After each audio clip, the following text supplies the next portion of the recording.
Bismillahirrahmanirrahim. Musidɓe julɓe, hande kadi nde wajondirde fi dewal Allah. Bismillahi, en fuɗɗori inde Allah. Allah si o amarana yamirɗo en titta bashuri tanƴinagol yurmede makko nde fil hayati nder gurɗan. A ngara taƴaki yurmede Allah nde ko sattiraɗa o ɓayɗa mari wa Allah jeeɗo patron wata a innu an on a luttide tampere. Au nom de celui qui nous recommande la positivité dans la vie. Watta bashuru samratun wo hoolagol Allah wallete ɗum ko dimɗe ko fruit isil iman billahi uduha kono ko goɗɗingol Allah ngol woni leggal ɗum ɗo ngal. Sa goɗɗinaɗi Allah tun a wiyay Allah wallatama se a sattirama. La positivité est un fruit et la foi en Dieu est son plan. Inda su'ubati fattabashur yusmirul afiyata wa taqadduma. Ko tuma satti hoolagol Allah wallay ɗum ko ɗon ɗum rimata afiya e ɓantal. Pendant les difficultés, la positivité engendre le changement et le succès. Ikana hésiter wata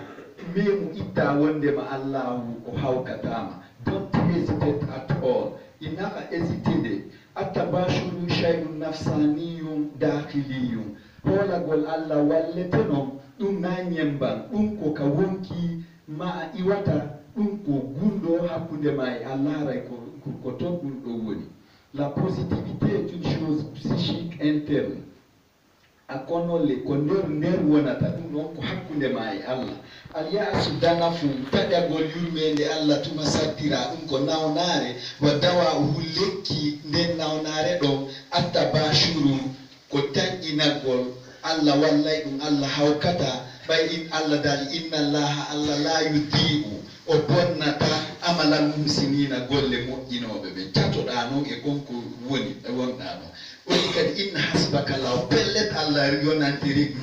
reglangol ma piiji ma ɗin isa tawakkalta alayhi sa fawike e makko hara noon ko tawakkulan dakhiliyan hara ko nder fawiɗa e makko hara kanko himo reeni ɗum ɗon Allah ñayanna Allah hino suti e. Le désespoir est une tumeur et son remède reste et demeure la positivité et la prière. Sikke muna, sikke wo ala wonde ma sa holori Allah tun o hawkata ɗum ɗon. No doubt in it, brothers and sisters. Lima lan yas'adaliya isu ko fi hon ɗum tawata taƴiɗo yurmede Allah nden o ɓuttinta aduna. Li annahu kafirun bi birril mu'ti ko ɓayi mo mo yawiti mo minimise moƴƴere on moƴƴiɗo e makko ɗum ko Allah. Si tawi a yi minni a jinda eɗa waɗa piiji dagiɗe har ɗuɗi kono an yiɗa jinde Allah no pompantema jobe maɗen e wi ko 180 fois par heure o pompantama kanko himo jokki ɗum an to noon tagge fo makko ngun fof ko woni ma salu ma sa le chef de chef imo pompandema kanko ɗum ɗon yiɗa dullandemo. Ça ne marche pas. No business. Da yejjiti ɗum ko ɗon ma fawde taƴagol yurmede Allah ne ko pasaray ko a dugula. Pourquoi le désespéré n'est jamais heureux? C'est puisqu'il minimise la bonté du donateur. Kayfa yukfaru bil wahhabi ko honno o Allahu okkowo dullirante ko honno o dullirante fa bi tarki tawakkuli alayhi wa bi tarki du'ai. A dullirani Allah o okkowo wosa acci fawagol e makko a holori goɗɗo go acci toragol haray andu biɗon a dullani Allah antaminal kuffar haray koye dulluɓe ɓen jeyaɗa yawitiɓe nema Allah on wa maswahum ɓen ɗon no résidence maɓɓe on fil jahim ko ka jahim. Comment minimiser Dieu? C'est en abandonnant de compte. Comment minimiser la bonté de Dieu? C'est en abandonnant de compter sur lui et de le prier. Fadua ou kudua toragol nukul ibadati woningandi dewangal toro Allah kanyu. Kono minni foro faragaina tayo aduna. Via anko ya pagay a detournay. Hirde pona ka woni wo ayahay pona. Kala ka woni ayahay an retro. Bi champande nay dayade retro. Wongo dan tude bonki ma kinida weltori ɗum a yahay retro a yahay pooɗa wiya noon a fewte Allah landoɗamo haaju o regla a wonay retta fewɗo Allah me to mutum o jaabi siday no da sikiti aji paga yo ngolo da o patron jondara ko wadantama ko aterto ko no yirbe pola aterto be retro dar ka puri amata retro duka be subi juma jeden hande Allah wadi juma on ko so bine modda kadire Allah ko don ki kala je yogo yaga jeden fo e yumiraje yaltude juude don be yaade fo tay salwi be wada ko Allah yidi e yida ko don yo ton ki kala je e wode na yenna ka retro hara ko chufu jimu tani rahma den na yon yennu wallahi awani ganyo Allah wallahi ganyo Allah ko ni fo yarata wallahi yaho be retro be ngandi ko gonga noni wolta ngulbini ila retro gradu de bonki ma kiniki welma zayyana lakal shaytanu su'a amalika al e shaytani foti nani ma golle ma bonde de do ya wullu de ko bonnu na ko da ya de retro graga chunki taga di bonki ma wi'a da wilde Allah don non ama ko tu wi'a gono mo turki Allah o jaabi na o jaabo yimo nodduma ya yobu wakutuji di fewno retro angi da ya de la retro va de retro da ya de poda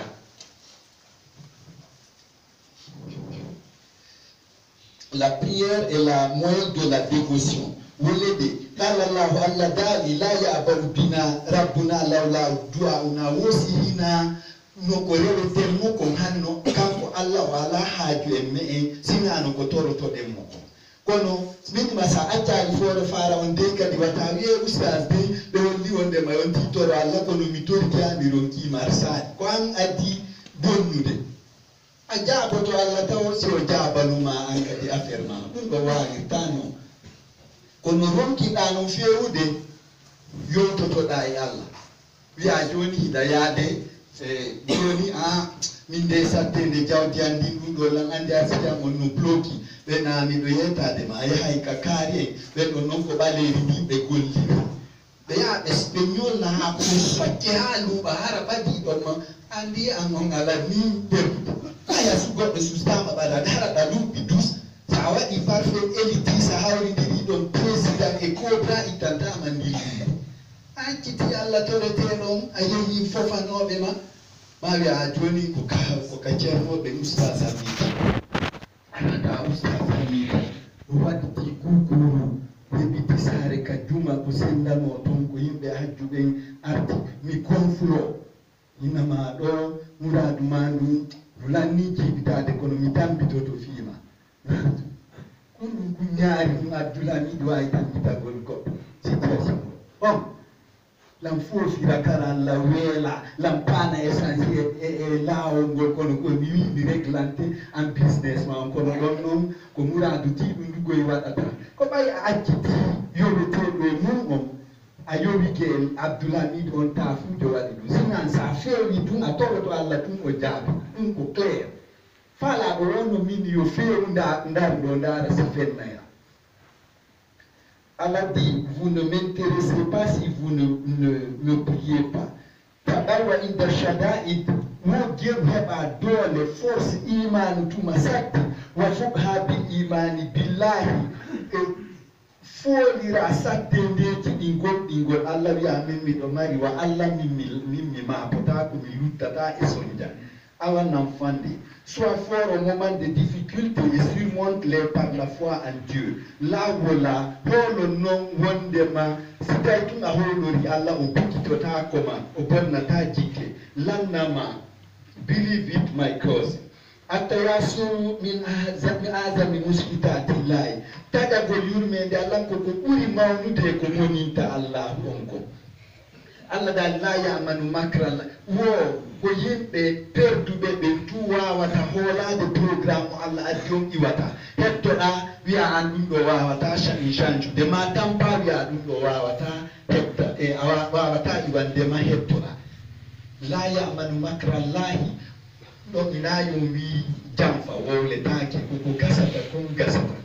la ya'manu makra llahi c'est que illa qawmul fasiqun sina yimɓe dertuɓe hakkilawol l'islam ɓe la ya'manu hoolotako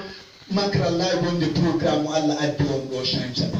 adduniya aduna ajab aduna ko baba kawe Allah. Le pessimisme est l'une des péchés les plus vexatoires d'Allah. Walmahalatu solution non ɗum ɗo ya haɓido e Allah al imanu billahi ko hoolagol wonde makala ko Allah hoddiranma kon ko ɗum ɗon laatoto a heɓay fof si ari tun kadi sattede andu ala wawɗo ittandema ɗum ɗon sihina Allah hari o hoddiri anda ɗum sina ɗum ko a perduɗo o fofo wawantama e ittandema sattede ɓay minni ko tuma heɓuɗa 30 000 50 000 a heɓiri ɗi 40 ara ka usaza miɗo jaɓaɗi o jonna tanti Fatima to ɓe yaha makiti daw fattoli wal matlub an tori ɗon ko a taafu toraɗo balla ɗon ko taafu ɓay ko Abdoulaye wi réglante goɗɗum taafi ɗi ɓuri tagge fo go fo a perdi sembe ye Allah le bolo ko woni wo ko woni ko ka bawgal Allah woni. God is the almighty one, brothers and sisters. Ala ko ron kadi ko roddiri ko tun kadi non laado a wawata firtinde mo ko duye mabɓe ko ya andu ɗum ɗon ɓeni wa biɗɗadari hayrihi wa sharrihi anda kodduren e nder ko annduɗa Allah ko hoolorte ɗon kon kanko tun gaynata koye andu noon koddure ko moƴƴi o boni ko ka Allah o iwi min mi sache que le destin qu'il soit festif à arroser ou stress à déplorer il est divin kala ko memuma ko moƴƴi e boni andu ko Allah hoddiri na o baba gotojo ma sonduma ina sina yumma ma sonduma ina karamokojo waɗanma goɗɗum wawma réglande goɗɗum ɓay wawanta réglande hoore makko kono a laaɓay boswelda e Allah taw si hajuji ma e régla wal mahalatu al iman billahi, d'où la nécessité de ne compter que sur Dieu. Allah kelempele, Allah ko goto kanko tun hani torede. Wa ma du'a wal ittihad, sida torade Allah hida wakili e nder no laadiri tawajja min Allah la ta'ifan la tutasabu. Tanjino a heɓa newendeji ɗi wawata ko limade. Wakkilo tun toroɗa Allah e nder laaɓal a heɓa newendeji ɗi wawata limtede. Avec le courage et la prière, attends-toi à des facilités innombrables. Allah le kani ko Allah tun woni moƴƴo gayno o goɗɗo. Kullama naza Allah minka shay'an ma tamannaytahu yubaddiluhu bi khayrin ma jara'ata intizar. Wontuma wo Allah ittanma hunde nde a yonanoti no iwi e juuɗe ma hara ko moƴƴere andu lottodirante ɗum moƴƴere goo kadi nde a suusatano hay yelagol hokko Allah ko betete o bonnata kono a honotomo noon min mi soferde ɓe ɓe bisa a itta ɗum kaccuhu ka ndewo o tabinma ɗum kaccu sana mum ni ɗum tallo ɗon ɗo yara ɗum ɗayɗi ani ko kundandatamaati tan a acca ɗum ɗo sorto e dow bakangol a haɓɓi hoore ma sorto e bakal ngel e bi'e terto ɗum ɗon fawaɗa e Allah sa woni ha goɗɗo gada aduna lanni a immike jemma a salidike a juuli fatiya darɗe ɗiɗi fuka be fatiya fonti juuɗe ɗen a wi Allah komi majjuɗo ma yonɗo mi gaynata pus Allah an noon a fodime wondema de simen torkema a firtata fodami taw si a firtata awan ɓay a firtatala mi tori kema jaabi nanan ɗo komi torimaɗo arana noon occasionnel arana pinese ɓurɓuri duma chauffeur ara ko tuma sofi o watta ɗum ɗon kadi jaɓɓo ala a ɓurgol wona soit ka parti Allah ma ɗum ka sere cheytan kono wallahi sa toronimo to ƴalbin haalisi e ɓernde laaɓa nde wonde haray kanko hooloɗa wallahi o bonnata jite terto yahugol kara makko a heɓɓe gaynantama hayɓe fusa haɗɓe tun woni e Allah ɓayno Allah hawri sa yehi kara makko no Allah hawri diniri ko situation ma bonnoɗo yo change ɗari Ustaz Abdullah Allah jen kompayaki ɗo mana kakara ka maɓɓe cabaɗe eyi a yaari a yehi mi fenanima hawrodiri a perdi eyi perde karamo ko wawata gaynande hay goto goɗɗo la mubaddila li kalimati wo ala change o programme Allah o kanko daari o mi simi change no programme am o mi halkude hari ay sammude bitta fet inondation occasion wane ndiyam wonnoɓe haltirde nene bobo sekki bobo mum wonɗo mi addi ndiyam ɗan ha kare o ƴawni mo yoyi mo ka balaɓe mi addi ndiyam ɗan ha ɗon o ɗan ari ha ɗon o ƴawni mo yowi ka hoore mi addi ndiyam ɗan moɗimo kanko ɗiɗon si mi firtay no koddiri allah an on ko leñande mi firtay on ɗon mo change pas naare ɓe nanda Muhammad sallallah sallam ɓe focca nelaɗon ɓe soni niiɓe ɓen ka hasrat Uhud e nelaɗo na balɗe tati sina tamaro ala defeɓe ka maɓɓe Muhammad sallallah alayhi wa sallam an noon ka tawi a wayri suppitude suppuru o a fiiɗi a goro garannike e Muhammad patron on wona e balɗe tati min defaka ka maɓɓe an fi suppitaka ka mon an a firti ko gonɗinɗa Allah ko. À chaque fois que Dieu te retire une chose que tu ne souhaitais pas perdre, il la substituera par un bonheur que tu n'as jamais osé attendre. Dunya makabani adna hino hauni. Ruba sambahin takantara wa musyuhu istanara. No hewi ka subindi, nipi katawana kiri, kono kiti o jalba. No hewi ka goɗɗo wiyete o sappirama ɗo sappi yo yahtawa newede ari. Ɗenno ene ni goɗɗo ɗo e Mercedes la ko nantalla ñabbilani ko ɗena ko kanko boyi ena si personne makko o change no boyi ayi ene ni goɗɗo no ni ustad no dariɗa en takko villa win no dar ko ara ko ɓe ɗaɓɓata ɗon hara ko ñamade ɓe rene kamɓe jeeyi ɗon ayi bimbo niɓɓita waɗa kiri kikiɓe o jaɓa ko jikku aduna noon la taknituni rahmatillah watton taƴo yurmede Allah.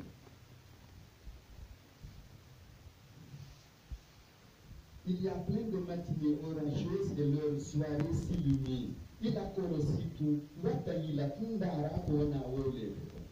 Da fi zihnika waɗuka hakkilma annama allahi antal aqwa siɗa wondi Allah tun haray ko an ɓuri dollude goto gaynantama hay goɗɗum fof sawi do a wi an ko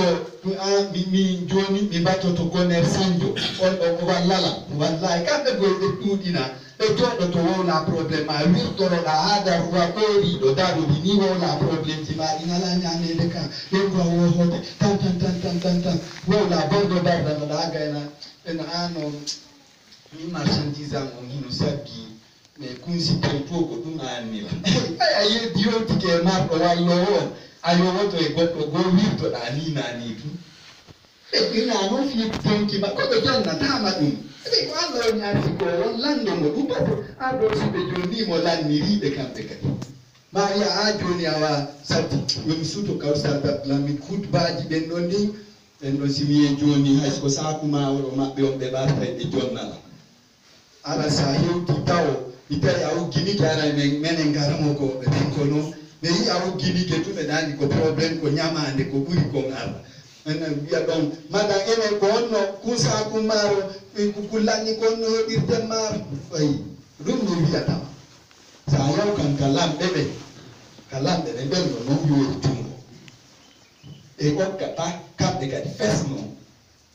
donc a andi ko ɓeele woodi ko lanɗo on ganndo on kañumma e marɗon terto ɓeeɗo fof ɓe fof gaynantama mbato Allah yiida e Allah toroɗa Allah haajuma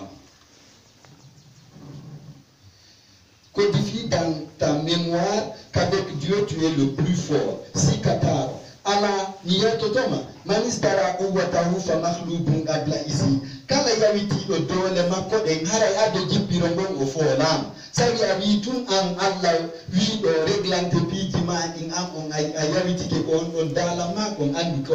a yanɗo kisan imari man sayemi lanɗoma betejon konto o woni haɗi fontana o juuɗe toroɗamo walle en tout cas celui qui doute de sa force est déjà vaincu wika kullu subatin ta'dusu ma'a mahalatiha kala sattende arda e solution mum e jurol mum no sattende ardi andu ko solution on ne adi arde ko sa hutora e sa hutorta solution on ko yondinogol fawo e Allah ko ɗum ɗo woni amma to tun ndaaru tun ni alate tuñale ko gonga noon wallahi sa Woni alla tun solution o adda inawi go adante tonji e kalisi ma duma kono andu feɗɗinirante aduna ma on doy surrola. Tout problème surgit avec sa situation. Istashrifu kulla sha'ani bisukuni kala ko aramma sattendeba newendeba jeri dum don deggere hakkil hutol dum don deggere hakkil taƴitiri ngal bowal newende ma on jar e on bowal sattende ma on jarde newende taƴitiri dum don traverse dum don tabitugol hakkil wondema ko Allah fannilan simo hoddiri o addana ma ko Allah okkorilan dum do hinami okkori dum do hoore yara haray ana atampo dunia tende ko aduna ni bimbi ko makko indino dudi gère toute chose avec toute sérénité ikana hani few bata ma ko few hidamari wa Allah batu if mustaqiman fi iza aika faru rabbuka aqwa daro dankara no da kander padema seko gon ko der gunda ma da wakilo da holora Allah bay Allah ko kanko woni jon urdo dolnude sike munana kui. Tiens-toi droit dans tes portes, ton Seigneur est le plus fort. Allez les coups sans fin bela ko Allah wa ko woni goddo ko fop gaynata hay fus goddo go gaynata la halatan illa tahulu situation ala newi metti sina o lanna wazalika la yaburu kan hala don non ina sontoha dangitare lokhe muna sai aro wiye on don yahata dum ina gonga fop fette ko heddoto wo ko laamu Allah alhayyu wiwɗo mo mayataon alqayyumu laamiɗo mo follataon alhaniyu wawɗo wonde ɓaawo tagge fo ngo ma yonan maranɗo hoore mum ko yonata ko ɗum ɗon tun heddor kono ko hebbi ko fof lanne ko ɗum ɗa tulluttata. Tout finit par changer et souvent sans danger a suetogol wa husil aksana fa kulluha musmiratun dumbu calɗi rimmuɗi dumbu calɗi ɗin il faut ko rimmuɗi c'est que toro Allah torde be Allah jaabinante o hawkata secoue les branches elles sont toutes fruitières defal korek la yay asumir rawhillahi illa alqawmul kafiruna woko yimɓe dulluɓe neema Allah ɓasi onon taalibaɓe tertegol kafaru yedduɓe goɗɗo yeddata Allah kafaru ko dulluɓe alkufru ko dulleɓi kafaru min nde Abdoulhamid wiyano yo ñittor kineɗe ga hande mi ñittoral noppi mi yeddi Allah goɗɗo yeddata Allah ko dullugol neema Allah on wo washkuru li yettirelan weltanelan wala takfuruni waton dullana alkufru ko dulle minimiser le bonheur le pied la bonté d'une personne ko yawitagol moƴƴere ko goɗɗo waɗa ko ɗoni alkufru onon taliban terɗigol kafaru yedduɓe goɗɗo yedda e Allah so wi mutma e ko tinna waɗata ɗum ɗon pallito to. Ne désespère que ceux qui sous-estiment Allah. Trust in God. Intaji lida aminta kafi wa biza tartagi. Wakilo tum dumoda e wakilare wondunde halal e kokodum antatama. Lata mutaya wata mayu kawuru dano. Mayu kawuru ko tumata yurmede Allah le. Andika kadi ko wano ko siɗa nangi do goɗɗum heɓaka di baraji ɓe yadulul ya khairu min yadi sufla ko jungo dowo okkowo ngon ɓuri moƴƴude ɓurani Allah e diɗi jungo leywo jaɓowo ngon wakkiloɗa par ce que sa remu ngesa ara mba moƴƴali anɗa sikkude mba moƴƴali kala ka kullu ñaami ɗon goɗɗum e nder ɗum ɗon ko baraji windanama donc wakkilo Allah tigi dalanno mo Mariam holli ndare tun ko Allah bonnata jikke kon yumma Mariama fati annabi Isa wi milan somi Allah mi hokkima ko woni kareedu an ɗo o jibini tawi ko debbo woni laysa takaru kalum sa ɗon kadi onon taalibaɓe o watta yila nawi gol gorko wonani kay wano debbo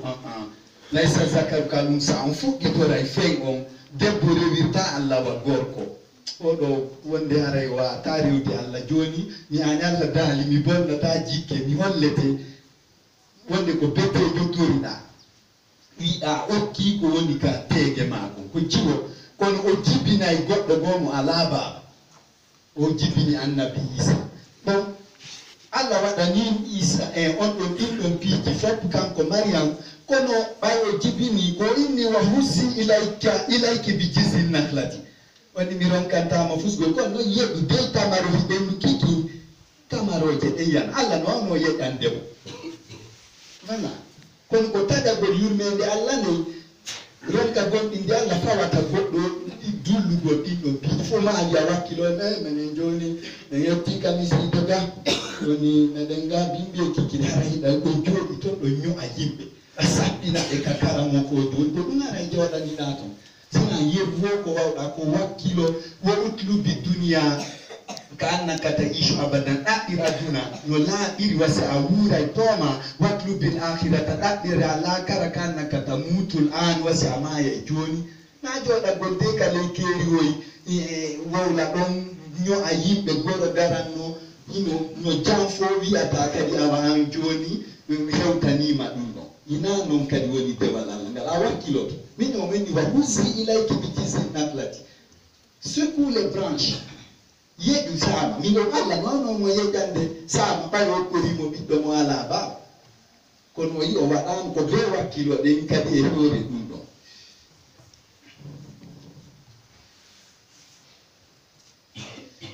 Cherche-toi et garantis ta foi, tu n'es pas la proie mais le roi.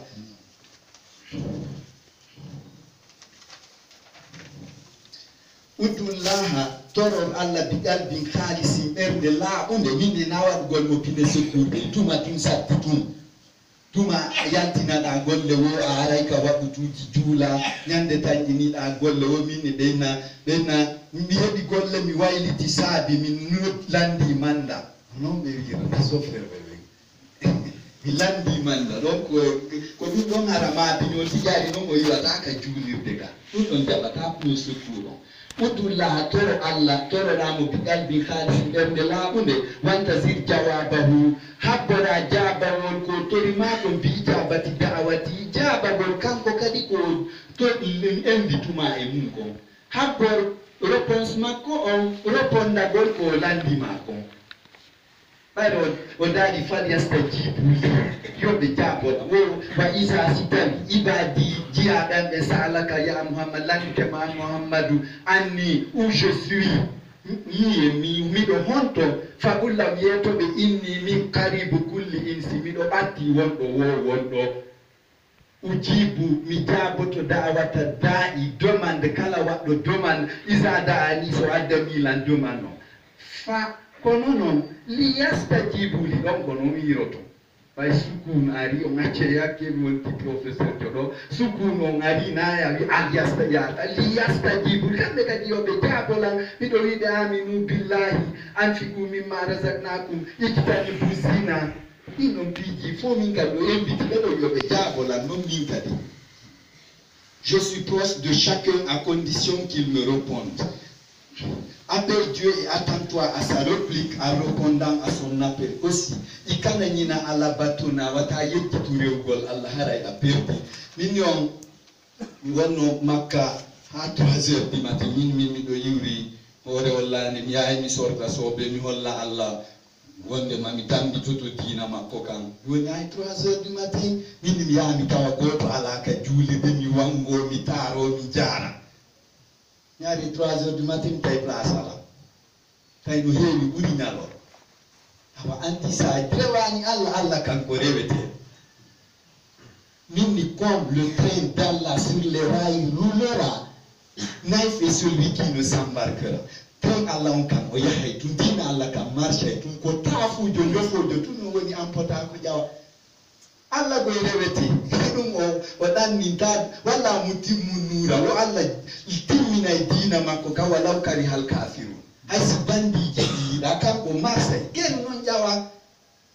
awa do sa rewani Allah ko an tun ɗo soñjoto hinafi ɗum ɗon ɓiitay Allah. Don't forget worshiping Allah. Wa la huwa mudibu zimmati Allah bonnata jikke. Dieu ne déçoit jamais. Ateba la moma o hawkata tagaɗo jatiɓe e makko.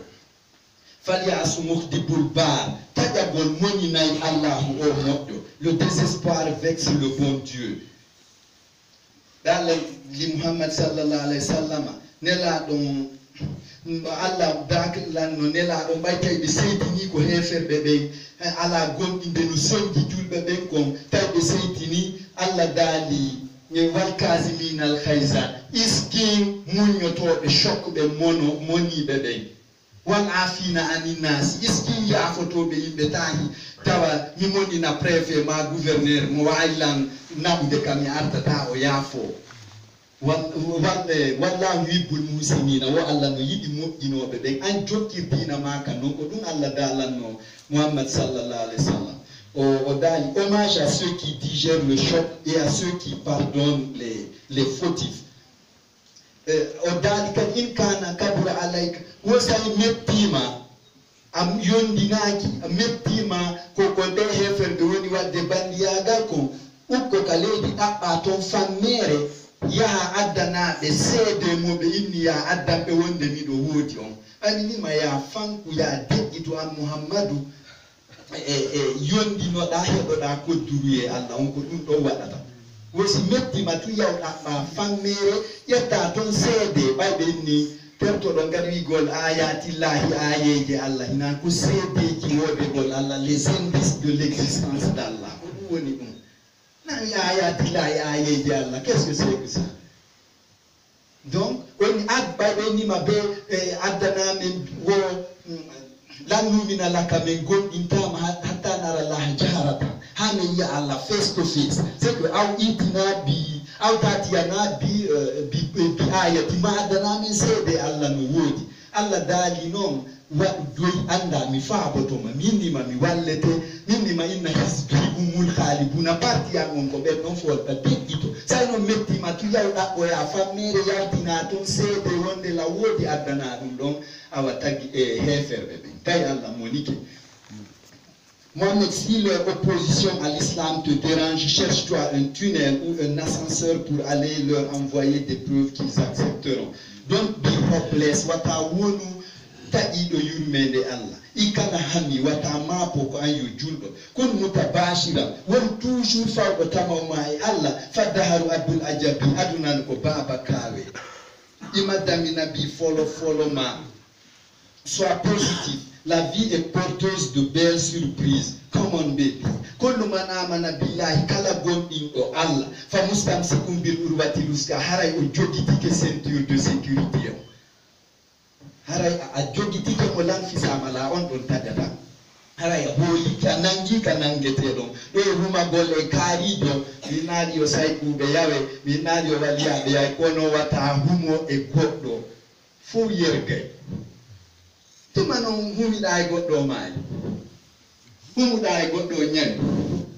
andi a perdi wo istabarra allazina ittubi'u min allazina ittabaw wo ñande dargal humanoɓe mum ɓen mbatanoɓe ɓen ɓe doggal mbatinoɓe ɓe ɓen warawun asabat hara ɓe hayni to lette ɗen wal asbabu tagatta tim relation ji ɗi fof kupiral karama kon sene sente o maaki ko ɗum mi waɗanta on ɗon koygol don kanoma jaka fenanno men adu ay terɗo humagol e goɗɗo teddi tagge fo ngon fof waliyu Allah no woodi julɓe no woodi mawɗo koyo teddine wonɗo koyo teddine kono wata jalan goɗɗo humagol e makko haray a perdi on ko maayo ko a maayo o welete a welete o nawnay a nawnay ko ɗum humantoɗa yonno haɗi humoɗa e humeteɗo e mungo nde jubbere nde ɓorotako. Quiconque croit en Dieu est détenteur de la ceinture de sécurité qui ne se coupe guère, ni en la terre. Fayakun inna lillahi wa inna ilayhi raji'una. Yo taw ko ko wete inna lillahi wa inna ilayhi raji'una. Tuma on tigi heɓi probléme inna lillahi wa inna ilayhi raji'una. On nana e mawɓe men ɓen kamɓe ko nangunoɓe soɓe ko ɗum ɓe won. Naabigol papa wow. Kamɓe ko inna lillahi menen ko parti Allah on men woni e mum wa inna menen raji'una komin otoɓe ilayhi ka makko. Yo taw non ko ɗum silahu ka woni armu ma on hara ko ɗum nago ƴe masibo jom yawka karamo koye ɗum yawnani taw so hara ɓennuno wattami uɓɓi ndutal ko hara ko ndewmi uɓɓini ay wanta a falji ɗima ya wonde woɓɓe o koya wiya koya yaaru arriére kala juddere jengalere ko ka gelenji ma en arrière ena yalta kama tari pagay ayno be yita fujo balajo be waday be rabbay no mo wuri bogol be tas arrière be na ta yejito de hara be wadde ndiri may kawtangal fo o danejo wondo takkomada on don non ko be hu wondire ngoy fi jonne biniri fi wonno don be si ni konto be kadi dabbo no da rabbi do dokwa ko woni ala kawtal do danejo e balejo e dam ko men bandi menen karamo ko be bandi vrai ko men donc yo taw kon wi ko inna lillahi wa inna ilayhi rajiun ko dum woni armuma on litumari sal adada fi ya jibbire aybe be dallitabe wada wa e sonjaaji aduna ni ka wiida inna lillahi wa inna ilayhi rajiun kay ko doni ka berne ma wo andi you have no problem ala ala problem awna alfa fariki Allah wa fawidu amri ila Allah mi jonni dossier am Allah na Ustaz Abdoulamidi na o fofo kakide ina on jula jode na o lando de wa fawidu amri ila Allah mi jonni dossier am Allah ko dum wadata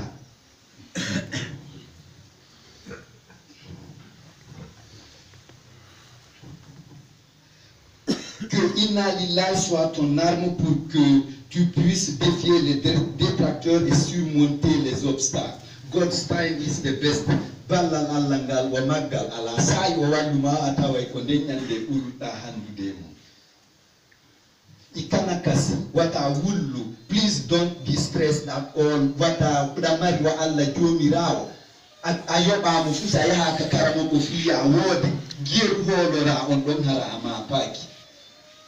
Tawakkal ala Allah tara mu'jizan sa farke Allah tun ayi ay kare haraku complètement famida e makko Allah dali antumul mu'minun ko no julbe la tahinu watu moyki kino yurmin kino do wiyo o mema ta fusu kono ala ta zanu watu suno goddo no heddi goddum an a hebali wa antumul a'launa kono woni supérieur e urbe wonde do le supérieur be in kuntum saadina si ko vrai si ko bonga wonde ma ko min holo ko wato mapo e nimmi akirta on ko adula non woni yewti comme sur Dieu tu verras du miracle il dit kabakoyi ne vous apitoyez pas ne vous stressez guère vous êtes les supérieurs si vous êtes croyants isbir inna allaha ma sabirina woko ya munyo Allah ni wonde munni de oyi wona yuhibbul muttaqina yuhibbul mutasaddiqina mo yidi me ko ma asabirina wonde munni de munya gongol no min do di de tama fi mara satti ya munyo parcel satina no ko sanga mo da wata yoto e Allah ko dum don min na ta Allah lando ta ko masiko mara no da siko e bappe wonno da siko shato wo hada ka dum ko berwanga al iman ko holo no da wonde ma ko kanko dum hani holo. Sois patient, en tout cas Dieu est avec les patients. Fali asubid bil ibadati wa taqaddumi. Tagagol do yurmede Allah wi amin aybe fodilan dum do wadilan min ma ko don porgita ta ki sanda ba Allah. Don wi aya da ku fa boto do majoni an on asaddira. On tagagol yurmede Allah ko dum bonnata dewal ko dum bonnata bantal haray an on a sondi. Parmi ma Allah tigi dali wo tawsi gorko gollano ade goto e gorko gollano marko patron be dudu be yebdo tiraybe hal yastaw yani tawsi en no fota masala na masala misa hal yastaw yani tawsi en no fota masala fawtere gollano goto mari patron e gollano bui engan no yebdo tiraybe ya adana ya bew boya ina ko feddu ka dunkiro ya warana ya ngudo ay.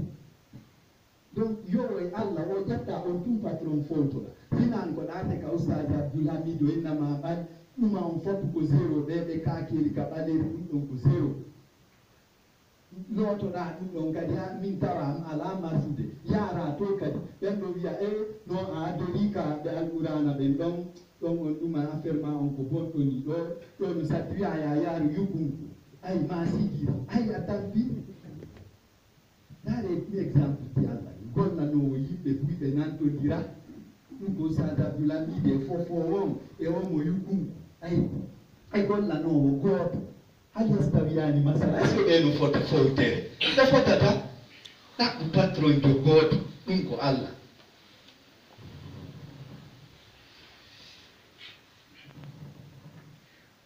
Compte sur Dieu, tu verras du miracle.